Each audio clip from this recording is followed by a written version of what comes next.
मोदी साहब तुम आगे बढ़ो, हम तुम्हारे साथ हैं। देवेंद्र फडणवीस साहब तुम आगे बढ़ो, हम तुम्हारे साथ हैं। देवेंद्र फडणवीस साहब तुम आगे बढ़ो, हम तुम्हारे साथ हैं। नरेंद्र मोदी साहब तुम आगे बढ़ो, हम तुम्हारे साथ हैं।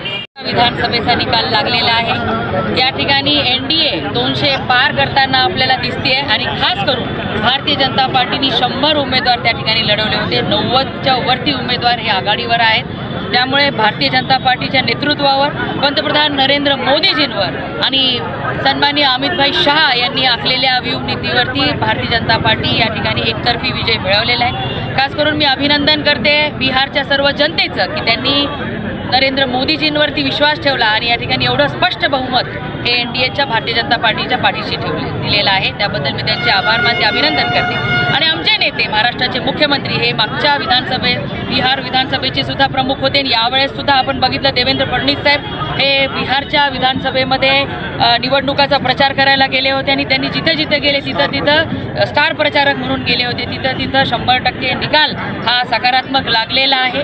त्यामुळे आमच्या नेतृत्वाने ज्या पद्धतीने या ठिकाणी बिहार विधानसभेतल्या लोकांचा विश्वास संपादन केलेला आहे आणि प्रत्येक मतदाराला सुद्धा जाणीव झाली आहे की आज भारतीय जनता पार्टी व केंद्रातलं नरेंद्र मोदीजींचं सरकार आणि राज्यामध्ये सुद्धा भारतीय जनता पार्टी आपल्यासाठी चांगलं काम करते, त्यांच्या पाठीशी राहिलं पाहिजे हा विचार मतदारांनी मतदानातून व्यक्त केलेला आहे। त्यामुळे आज तुम्ही बघता इथे आम्ही परभणी शहरामध्ये या ठिकाणी आम्ही सर्वजण भारतीय जनता पार्टीचे कार्यकर्ते आनंदोत्सव साजरा करतोय आणि आपल्या सगळ्यांना मी अभिनंदन करते।